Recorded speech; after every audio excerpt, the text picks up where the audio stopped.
obviously there'll be plot spoilers ahead in this video. If you don't want Reanimal spoiled for you, turn back now. Reanimal's world amazes, frightens and fascinates me in various aspects. Its world building and locations make me curious as to what it hides, what else is out there. Its distinct art style amazes, even inspires me. Hell, I made some art inspired by Reanimal which you may have seen. Its monsters activate the primal fear all good monster designs should, and they fit in with the world perfectly. Its characters, even with little dialogue and the implications we get, are enough to make me ask the right questions. Its plot kept me hooked the entire time and wondering what the hell could possibly come next in a good way. All of it comes together in a deeply fascinating, artistic and horrifying story, and I'm absolutely obsessed with it.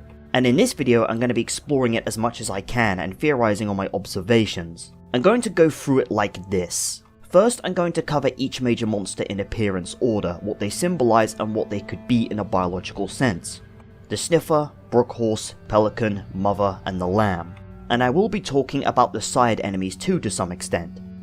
And maybe the background animals because they exist, maybe not. Secondly, the game's plot and implications from it will be mixed in. Thirdly, the game's locations and world building elements will be talked about throughout the video. Fourthly, the story's meaning, themes and symbolism will also be talked about as we go through.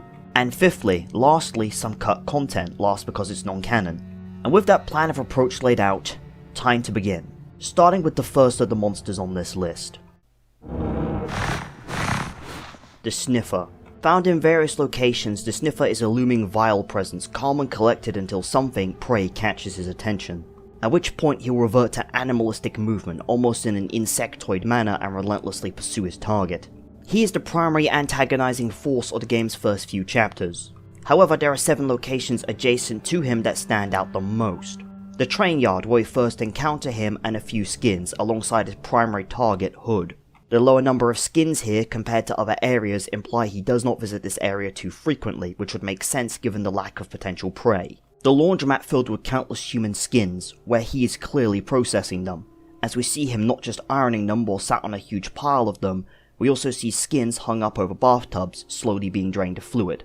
Said skins likely being from the numerous boomer enemies we encounter in the waters throughout the game, as we can find one caged up in the back alive.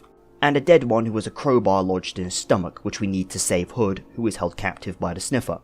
The area behind the laundromat absolutely covered with skins, likely hung up to either dry out fully or mark the Sniffer's territory. We see skins piled up and stored away pretty much anywhere he can fit them. Dumpsters, shopping carts, containers, hung on railings, lampposts, they're pretty much everywhere. The forest nearby the town filled with even more skins, some really high up in the trees, again either as storage or as territory markers. Some living skins even reside here too.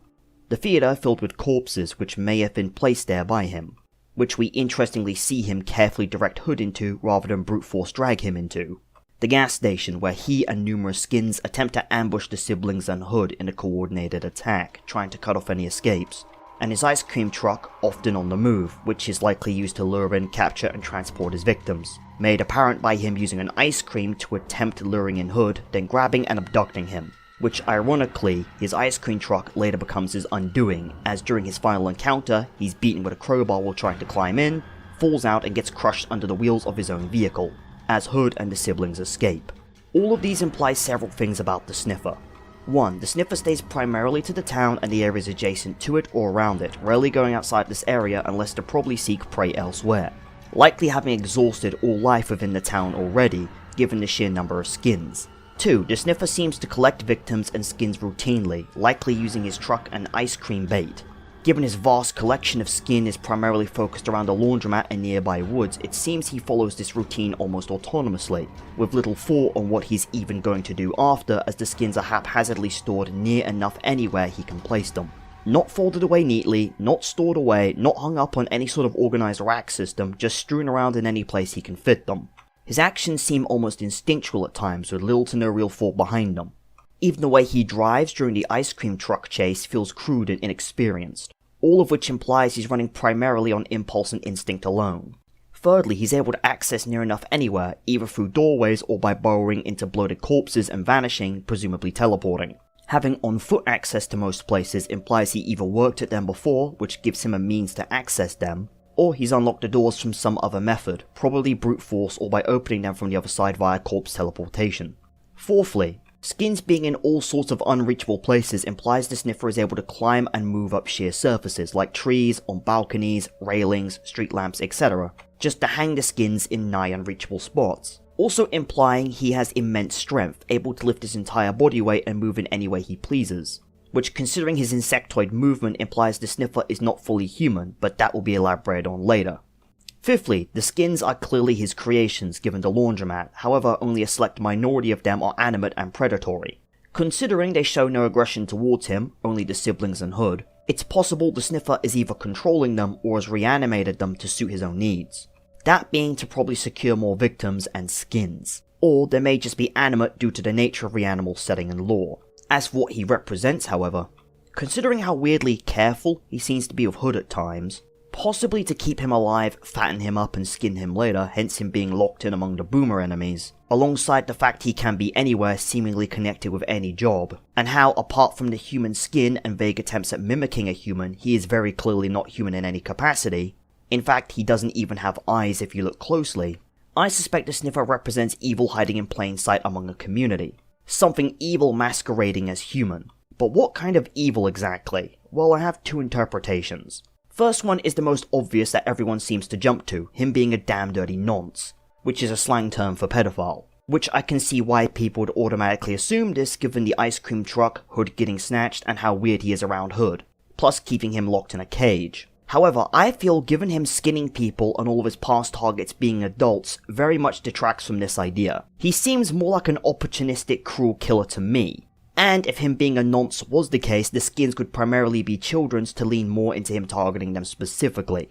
Second one is him being a serial killer, which makes the most sense to me. Lurking in plain sight, looking human, acting human, but once you peel back the facade, under it is something utterly inhuman. Something vile, predatory and evil. Just waiting to take advantage the next chance it gets. Waiting to claim another prize for its sick collection. Which raises the question, why? Why does the Sniffer collect so many skins? I'll get to that later. Besides, in summary, I feel the Sniffer as a villain represents evil masquerading in a human form.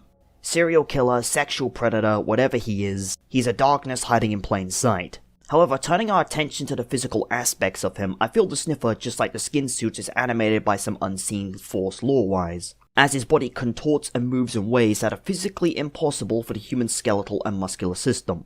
All of this probably being tied back to the lamb, who seems to be the progenitor for everything, albeit we'll be discussing that creature later. Besides that, lamb aside, this activates the rational side of my mind and makes me suspect that, lore considered, he's not just inhuman on a metaphorical level. He's inhuman on a fundamental biological level as well, as either he's inherited animal traits enabling his unique movement, as we see has happened vice versa with the other monsters, them inheriting human or animal traits, or it's just a setting of Reanimal at work, as the aforementioned skin suits are also alive just like various other things that shouldn't be. Which makes me suspect that the rules of life, death and biological functioning have been extremely altered, but to what extent I am unsure. Regardless, turning back to his morphology, the limbs have been extremely twisted, as if wrung out. One of his feet often drags behind him, meaning the ankle is completely broken. During a chase, the knees will invert as he runs on all four limbs, meaning the knee joint has likely been completely ruined. The mouth is almost entirely horizontal and out of place. The head as a whole is malformed and tilted. The neck vertebrae have either ceased to exist or have been shattered into nothing. The eyes are entirely absent, yet he works as if they are still present. All respiratory sounds he makes are extremely strained, implying a crushed windpipe or ribcage. And the skin looks loose, almost as if it's being worn by something under it. All of which makes me suspect that the Sniffer is merely a skin suit being worn by something inhuman, imitating a human. But what exactly? Well, given his insectoid movement and skin collecting, his behaviour is heavily reminiscent of how assassin bugs behave. Assassin bugs are known for collecting the corpses of ants and attaching them to their own body, masking their scent and acting as camouflage, which in turn enables the assassin bug to continue preying on ants unhindered, which sounds extremely close to how the Sniffer collects human skins and pretends to be a person. Thematically, this fits the aforementioned idea of him representing a serial killer even more so too. Albeit as to what's actually under the skin facade of his, I imagine it's a horrific, disgusting amalgamation of human and arthropod, a tangled mess of muscle and chitin vaguely shaped like a man, but lacking any semblance of humanity, bearing no light behind its cold compound eyes, collecting skin to keep up the facade of being anything more than an animal. And with this, I can summarize the Sniffer as a metaphorical representation of inhuman evil lurking in plain sight. The only human thing about him is the skin he wears on his back, and nothing more. Now, with the Sniffer concluded, time to move on to our next resident of REANIMAL. The Brook Horse. A territorial, albeit wrathful beast inhabiting the waters of REANIMAL's world. Encountered only around 3 times, the Brook Horse does not outstay its welcome. If anything, we lack information on it, and more would have been splendid. First seen in chapter 3 if you make a wrong turn, at which point it will rise from the water, ambush your vessel, destroy it, and kill you easily. Second is during chapter 6, the creature remains lurking among the flooded buildings you need to get past. To clear the beast out of the way, the gang of protagonists shoot it with a cannon, causing it to sink below the waves. Third is towards the later half of chapter 6, the siblings find themselves inside a warship, a large eyeless whale blocking the path forward. Seeking to find an eye for the poor creature, they descend into the deep and find the Brook Horse unresponsive and wounded from the prior cannon shot. Prying the horse's eyeball from its socket with the crowbar, they grab it and make their way back, only for the formerly inactive horse to reanimate and begin pursuing them. The chase ending in the warship as their siblings barely escape its jaws, crushing the diving cage. They give the plundered eyeball to the overgrown serpent-like whale and it clears a path for them to progress. The locations the Brook Horse dwells in imply a few things. Firstly, the creature is primarily waterbound, probably due to its sheer size and emaciated nature, making movement on land extremely strenuous if not impossible. The buoyancy of water likely allowing it to move properly, which is why animals like whales slowly die out of water, as water supports their body weight. Without the support of water in the real world, a whale's organs will be crushed under their own weight. Albeit this does not seem to be the problem for the spiral whale, who is perfectly able to slither and move on his own due to his sheer muscle mass. Secondly, the flooded city itself seems to be flooded due to the game's ending in which we see a well overflow. This is due to lore and story things I'll be elaborating on later. Thirdly, sea mines are found all across the flooded areas and even underwater during the chase, implying the war, which is another lore thing I'll explain in more detail later, is still going on even with these creatures present. Fourthly, the giant cannon you shoot the Brook Horse with is also tied to this war, but for what purpose I'm unsure given it's placed directly in the middle of a dense city. And does not seem to be an anti-aircraft gun, it seems to be locked entirely in aiming to a left to right manner, which is very impractical. Fifthly, if we look at the creature through the gun's sights, it seems to be searching the ruined buildings for something, actively looking and searching through the rubble, implying it either recognizes this place and is looking for something specific, or is merely curious and searching the rubble for anything of note. Assuming the first case is true, the horse or whoever it was before its mutations may have resided in the city prior to its flooding. If it was a horse beforehand, considering the World War I era soldiers we see later on, it could have been a police horse or war horse prior. If it was human, it may have been a horse-riding officer or soldier, which makes historical sense as horses were used greatly in World War I. When the First World War broke out in 1914, the British Army had only 25,000 horses at its disposal. By the end of the conflict, it had purchased over 460,000 horses and mules from across Britain and Ireland, and even more from overseas. Hundreds of thousands of horses died, and many more were treated at veterinary hospitals and sent back into the front. So it's fair to judge that the Brook Horse could possibly be a mutated war-era horse or its rider. All of these imply a few things about the Brook Horse itself. 1. Considering the horse only becomes aggressive if approached early in Act 3 and after its eye is taken, this would suggest the horse is territorial, animalistic, and much prefers to be left alone, similar to how a wild horse will behave if approached by a human, as horses are prey animals and will naturally lash out if scared. 2. The horse is exceedingly durable, able to withstand a direct cannon shot, only being momentarily downed, and multiple sea mine explosions that barely slow its pursuit. Essentially, despite its emaciated appearance, it's unreasonably durable. 3. The creature, when not aggravated, seems to be curious in nature as it searches through the rubble, or it may have memories of its past as it's trying to locate something, but what exactly we do not know, implying its intelligence is on par with the average horse if not similar. 4. It's native to the flooded area, likely belonging to it pre-flood and pre-mutation, either as a standard horse or rider. If not, it may have swam in from elsewhere, which is incredibly unlikely given the ship ahead is blocking its path, and the dam we use to access this area is closed until we open it. Turning our attention to the symbology and metaphorical nature of the being, As for what it represents, I have a few theories based on several things. 1. Considering just how much damage the beast takes, which does not even end the creature, plus the history of horses being used in war, and horses typically being seen as a symbol of stamina, endurance and performance, one could interpret this as the horse representing the war effort, as even battered, thin, drowned and burned, it persists against all odds, continuing to bring fury against anything that sparks its ire. 2. Given its placement in the city and predisposition towards hostility if approached or disturbed and the ruined state of its residency, one could see this as representing a scared wild animal taking refuge in the only safe place it has, lashing out to defend itself against anything it sees as a threat, marking how animals too were victims of war on the battlefield. 3. Combining the previous two, the horse could represent the inhumanity and unnaturalness of war, manifested as a violent territorial creature, embodying both its practitioner and victim, regardless of if they walk on 2 legs or 4.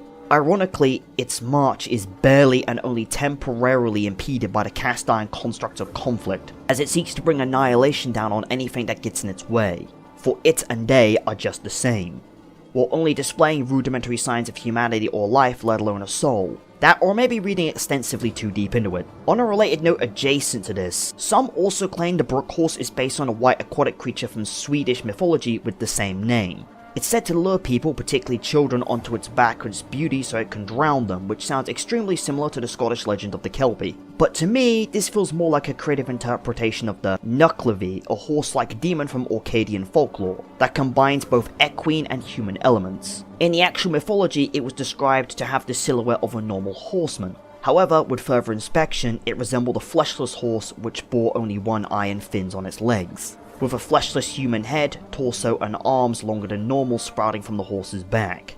This, despite its immense differences, feels like it better matches the human-horse hybrid idea the Brook Horse's design follows, unlike the Kelpie or Brook Horse of Scandinavian folklore, who typically resemble things more akin to horses or fish or sometimes people. In connection with this, I'll now shift to discussing the beast's morphology. First thing to disclose, the Brook Horse's model cuts off shortly below the ribcage. All that remains below is a spinal column. No pelvic or lower body region exists on the model. Beside that, first thing of note is the creature's gaunt, emaciated body. The torso is completely sucked in, lacking any signs of digestive organs or body fat. All that seems to remain is some musculature, skin and bone across the entire body. Second is the skin of the animal. It's heavily discolored, bearing blue vein-like patterns and pink-red areas that seem to be sore and worn. Third detail is the limbs.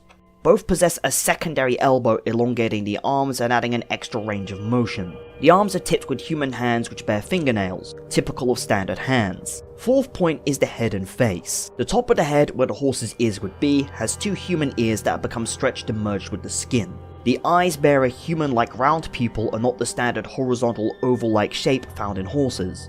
The skin has been stretched over the skull, implying the skull grew into this form faster than the skin could keep up with. The jaw muscles appear to be non-existent along with the neck muscle. The nasal cavity is open and skeletal, lacking any nasal tissue.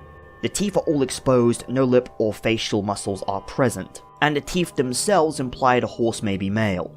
As in the lower jaw, 2 sharp teeth are present. Male horses have 4 canine teeth, tushes, located between their corner incisors and the molars. Mares will occasionally have canine teeth, but usually these are not as developed and all 4 may not be present, so there is a chance the Brook Horse could be female. But given the lack of breast tissue or nipples, I'm inclined to say the creature is male, and the 2 upper teeth may have simply been lost. While on the dental note, it also lacks any wolf teeth. For context, wolf teeth are small peg-like horse teeth, which sit just in front of the first cheek teeth of horses and other equines. They are vestigial first premolars, remnants of the horse's evolutionary past. Proceeding on dental work aside, considering the stretched skin, human ears, eyes, hands, and mostly human body, I feel the Brook Horse was a person at one point who inherited horse traits and behaviors, has resorted to being aquatic as to make movement easier. However, inheriting horse genetics altered the behavior, making them territorial, violent, and unstable, causing them to prefer the safety of isolation, in which they search through the remnants of what was once their home, which makes sense to me at least. But we still have one question left about it unanswered. What would the lower body look like if one was modelled? Personally, I imagine that, much like the rest of the body, it would be thin, barely having any muscle, and having human feet similar to how it has human hands. But the leg structure itself would be different, having a third section in the middle, forcing the leg to more resemble a horse's ungular grade leg structure. It would also have the skeletal remains of a horsetail connected to the pelvic region continuing from the spine. Or alternatively, the lower body could just be a long spine resembling the body of a seahorse, which could be more thematically fitting rather than biologically fitting, but is otherwise still a possible design choice. And with this, I can summarize the Brook Horse as follows. The Brook Horse is a former human mutated and changed by the nature of REANIMAL's setting, and is an embodiment of the absolute inhumanity and unnaturalness of war and its victims, as a territorial but relentless soulless monster, ironically befitting the machines of malice it takes residency nearby. Now, Brook Horse concluded, time to move on to the next Cretan of the coasts. The Pelican, found exclusively in Chapter 3 towards the end. It's not all too notable compared to the likes of the other enemies we'll be discussing. Plot-wise, the bird abducts Bandage while crossing a wooden board and takes him back to its nest, locking him ironically in a birdcage in the lighthouse. Making their way up to its nest, fighting off seabirds, the siblings eventually free him and have to escape from the Pelican as it chases them, alongside a horde of seabirds dive-bombing them. The Pelican's screen time ends with it crashing through the roof of the pig barn, causing the pigs to stampede and a lantern to fall, starting a fire. Escaping through the terrified horde of pigs, the siblings trap the Pelican in the burning barn, dooming it to burn inside. The large talking hog from one of the game's first trailers, who gets to say a mere single word, also likely dying in the inferno. In all honesty, the Pelican is very insignificant compared to the other antagonists we'll be covering, so expect this analysis to be rather short. The locations we find it residing in have a few implications. First of them, the lighthouse and dam being where they are, imply the ward level has been elevated greatly by the flooding for a very long period of time. The barn, bus stop and orphanage later in the game being built at a similar elevation also leans into this. Humanity had to adjust to the raised ocean. Second, damage to the lighthouse implies it is aged too or has been damaged by the Pelican and its flock of seagulls. 3. The rocky cliffs it lives upon seem to be prime real estate for nesting seabirds, fitting as in the wild, traditionally seagulls nest on cliffs and sand dunes, but when it comes to seagulls in an urban environment, the seagulls will find a building with a roof on which to nest, both of which fit the description of the lighthouse and its location very well. And 4, the top of the lighthouse where the Pelican itself is nested is home to no other birds, implying that the entire interior of the lighthouse is considered by the other birds to be its nest. The Pelican itself sleeping on a large pile of miscellaneous trash near a hole in the wall. This implies a few things about the bird itself. 1, it picking the top of the lighthouse implies the bird has authority over the other seagulls to some capacity. This is further backed by the seagulls dive-bombing the siblings mid-chase, seemingly at the command of the Pelican as it roars. 2, the bird locking Bandage in a cave, effectively keeping him in its nest, is reminiscent of nesting maternal bird behaviour, like a mother bird keeping its young nearby. Fitting considering swooping, which the seagulls do, is typically a defensive behaviour seen during nesting seasons.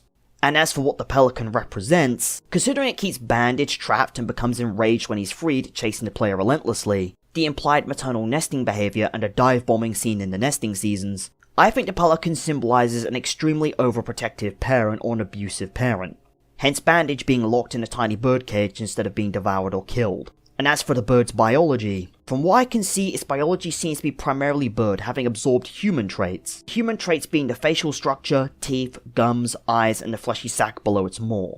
And the wings, which slightly more resemble human arms than bird wings but are otherwise primarily avian. And the rest of the bird seems to be standard avian biology, the feet even being scaly and webbed like regular pelican feet, apart from the ruined neck which is clearly broken in several places. On a related note about the aforementioned teeth, during embryonic development, most modern birds temporarily develop rudimentary teeth. However, the genetics for these teeth are quickly silenced and the dental structure is reabsorbed, these teeth being a remnant of their prehistoric ancestors. It's possible that, absorbing the DNA of a human, the pelican's ancient genetics were combined or reactivated, giving the creature teeth, albeit not very good ones, as some appear to be missing. And looking at the way its jaw moves when it's moving around, the jaw does not appear to be properly connected to the head.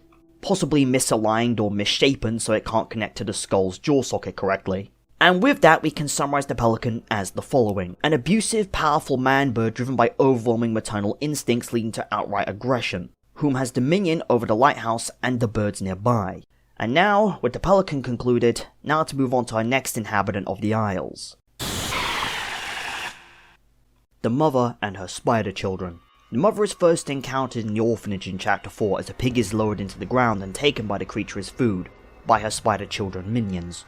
At the beginning of Chapter 5, just after the children were lowered to the bottom of the pit by said spider children, the mother crawls from a hole over a bus, giving us an idea of how large it is. A bit after, as the siblings, tied together, navigate the underground city ruins, the mother is again sighted crawling some distance in front of them up a wall and away.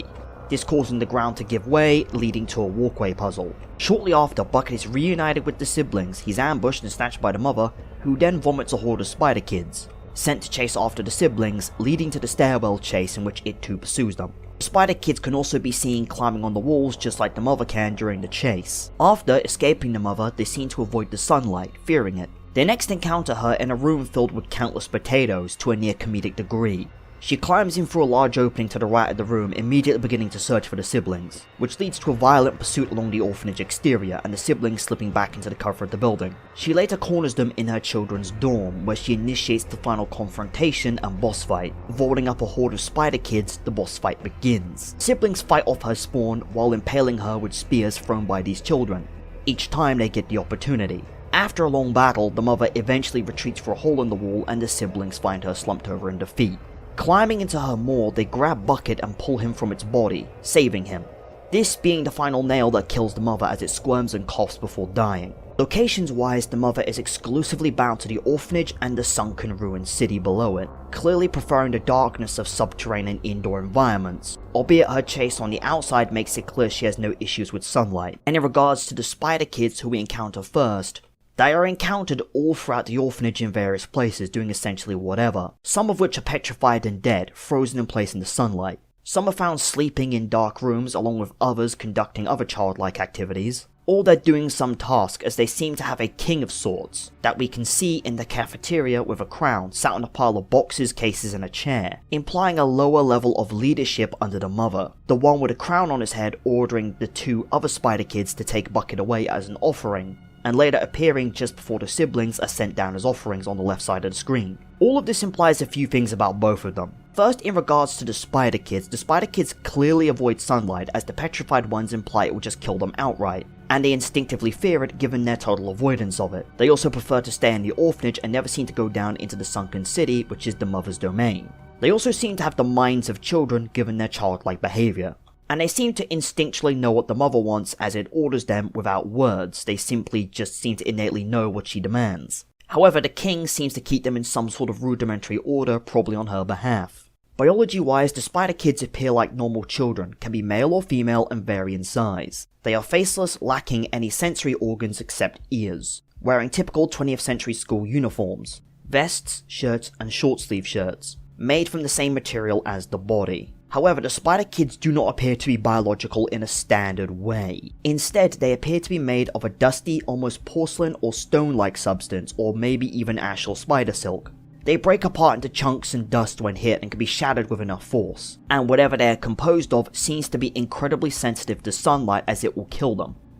And the ability to climb implies they inherit some of the spider's genetics. Considering the mother's spider-like appearance, I suspect the spider kids, as the name implies, are derivative of spiders, likely being a construct of highly specialized spider silk-like muscle fibers, imitating a human form and subsequently inheriting human behavioral traits. However, this specialist silk is made in a way that makes them vulnerable to blunt force impact and sunlight. Sunlight likely degrading the highly specialist fibers that make up their body, causing rapid photooxidation, binding the fibers, and death, which in turn makes them instinctually afraid of sunlight. Symbolism wise, they could, to me at least, symbolize how fragile a human life, let alone a child's life is, and their absolute dedication to the mother is a reflection of how children naturally bond to a parental figure, and seek one out. Now, turning our attention back to the mother herself, this implies a few things. Firstly, the mother naturally prefers darkness, preferring to stay underground in the ruined city, which the orphanage was clearly built on top of, implying the city has been destroyed for a while. Its preference for darkness could be due to inheriting DNA from one of multiple creatures.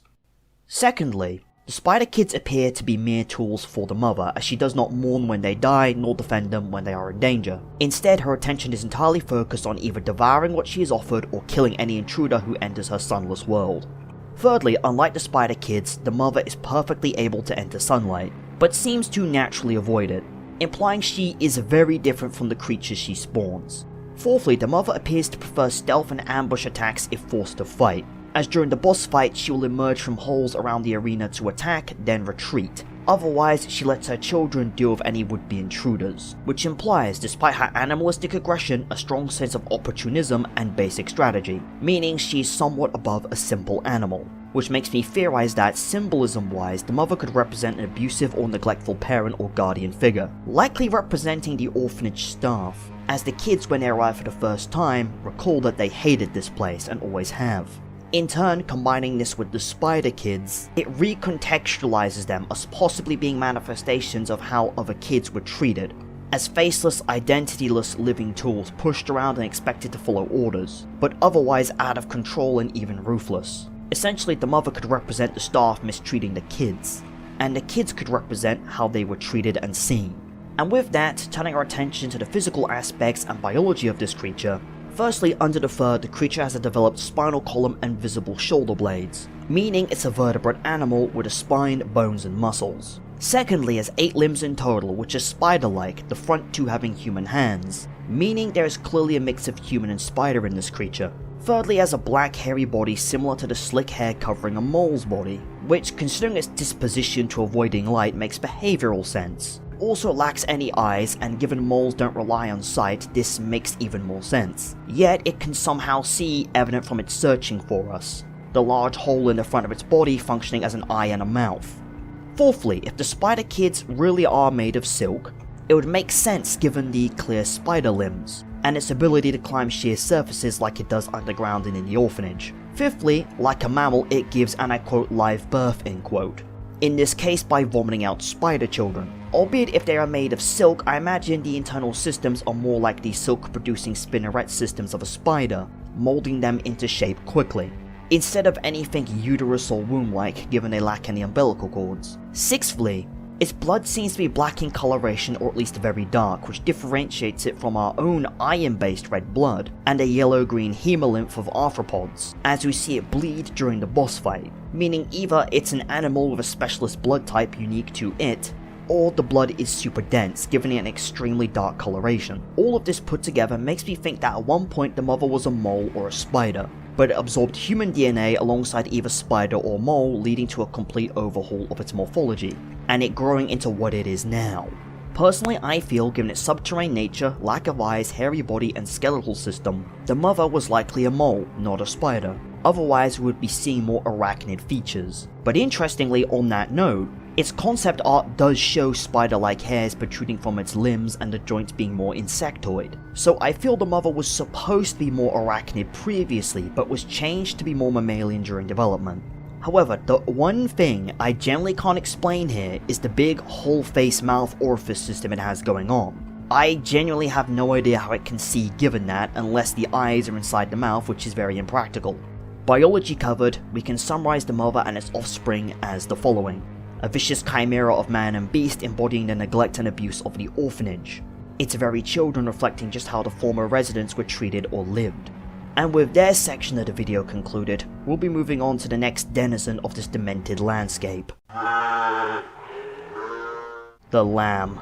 Going forward, due to this beast's ties to the lore, I'll need to explain that beforehand, as while the lamb is a beast in itself, its existence is tied to our protagonists just as much as the island itself. So we'll be jumping into the lore and story of REANIMAL first, as to best explain this bizarre being and what it embodies. But before we do, I'm going to say now, the developers have clarified that the protagonists are all alive and belong to the living world, and this is not set in the afterlife despite what some may claim. So keep this in mind going forward.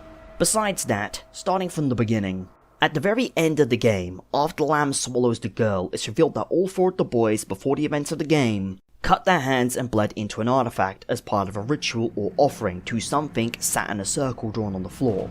But it seems it was not enough, as they killed the girl's pet rabbit as part of a similar ritual near a circle made of 5 rabbits, representing the 5 of them. Which was also not enough, so they ambushed her, tied her up and threw her down a well, where she died painfully and angry, alone. All while the local sheep gathered around and observed, calling to the heavens as part of the ritual. The movie you see in the cinema early in the game shows the same rabbit circle symbol but with 4 rabbits surrounding a 5th one, symbolizing the sacrifice of the sister. And if you found all 5 coffins, 6 black figures, one of which is barely visible, wearing animal masks, will emerge from the bottom of the well and inspect the girl. Those masks being a pig, owl, horse, rabbit, I think a bat, and one I couldn't identify because it's off screen. It's interesting that a pig and a horse and a rabbit are here. As we see a pig in the game, we have the Brook Horse, and we have the rabbit that was sacrificed. But as far as I see, a bat could be unfortunately just a bad design for a pelican mask, and the owl could represent the mother, as birds typically have nests. But I don't think these 5 masks line up with the 5 monsters we face. I believe they may be tied to something else. The 6 coffins also reveal that all 4 of the other kids have died previously, meaning they, just like the other things in the world, have been brought back to life. The first coffin is Hood getting shot. The second is the brother being hanged, which matches with some of the hanging bodies we find who have circles painted on them, meaning they must be connected to the same cult practice. Third is Bandage, who seems to have been blown up by a sea mine, as his coffin can be found shoved inside a broken one. The fourth is Bucket, who was knocked off a ledge and fell to his death, and the fifth contains the soul of the rabbit who was sacrificed, who simply hops away. There's also 5 rabbit-shaped altars throughout the game, also likely tied to the cult, which makes it all apparent that all 4 boys, and maybe the sister, were part of a cult spanning across the island, and their induction into this cult probably happening in the orphanage beforehand, where there was no proper support in place to prevent that happening. Said kids probably being sent to said orphanage, likely due to the ongoing war either killing their parents or displacing them. Besides that, after the sister was sacrificed, she died angry, cold and alone at the bottom of the well, which after the credits we see overflow, likely leading to the mass flooding that changed the island and forced everything to adapt and change. So far, I think the timeline goes like this. The kids are in the orphanage because of the war. They get pulled into this rabbit sacrifice cult. They leave the orphanage and somehow end up on a farm, probably downhill from the pig farm we see, so it's 2 different farms. Likely leaving said orphanage because the orphanage got hit during the war, which would explain why it's so damaged. Desperate with nowhere to go, the boys conduct a blood ritual and beg something to help them. Nothing seems to work, so increasingly desperate, they kill the rabbit as an offering, which also isn't enough, so they decide to sacrifice the sister, who dies angry, cold and alone at the bottom of a well. A part of me feels like there's a little motif of the Ring movies here, because she has long black hair, a white dress, she dies at the bottom of a well, which I feel like, considering the themes of anger we'll be getting onto a bit later, is quite fitting. Anyway, after that, the boys go off and try to survive as the world changes and the war continues. The water rises and they die in various ways. The brother is hung for being a cult member just like the other ones we saw. Hood gets shot for it, Bucket is thrown to his death, and Bandage gets blown up to high heavens. But sometime after this, they are revived because the ritual they did activated the omens of their world's god, and that god is very fucking livid. The war going on was probably really angering the god of their realm to a large extent already, but the murder of an innocent child as a sacrifice by a semi-idolatry heretical cult, that was the last straw that broke the sheep's back. So that god took away the concept of death and brought them all back as punishment, twisting the world to make the 5 relive and remember what they had done, and bringing punishment down on the rest, as the Lamb, seen by it destroying buildings, eating soldiers and the kids given a chance, and forcing the kids to relive the war they tried to escape and all their worst memories. Which is why as they traverse through it, the Lamb grows inside the well during the visions, because the sister is slowly remembering everything. Dialogue as they reach the orphanage, sitting inside the military vehicle, and going through the flooded city towards the end of the game, making that very clear. The Angry God is also why we see undying, suicidal or murderous soldiers, skin suits and other reanimated beings that shouldn't be able to function. Also at the very start of the game, when you find the sister, the first thing she does is immediately try to strangle the brother. That was the anger from when she died persisting, which still lingers inside her and manifests as the sheep. Her vomiting out towards the end is that anger finally breaking loose after she finally remembers all the trauma. That sheep is the manifestation of her rage, and the rage of the god they angered. Also, there's a bit more to that ring motif. Notice how the rituals always involve ring symbolism, and there's always the symbol of a ring on the cultists. So I feel like that's more just a reference or a little motif to the kind of theme it's leading into. Anyway, the sheep is a manifestation of her and their god's rage, in a vessel symbolizing the innocents they slaughtered and cast down that well. What I'm saying here is, the events of REANIMAL are a punishment, not just on the 5 kids but on the world consumed by the concepts each monster embodies. The Sniffer represents depravity and cruelty hiding in plain sight, the Brook Horse represents suffering and war, the Pelican represents a lack of reason and instability, the Mother and Spider Kids represent neglect and abuse, and the Lamb represents judgment and divine wrath. Also, this may sound a bit schizophrenic, but I suspect the 5 kids and the Lamb could be a weird nod to the Bible and its story, but inverted and twisted in certain ways while still trying to keep a parallel. The 3 friends of the brother could represent the 3 wise men who attended the birth of Christ. fitting as they are around when the lamb is vomited up, and while you have to find them, they stay by your side for most of the game. The girl could represent the Virgin Mary who birthed Jesus. In this case, she vomits up a lamb, the Lamb of God in the Bible representing Christ, which is fitting given the Book of Revelations theming this game sort of has going on.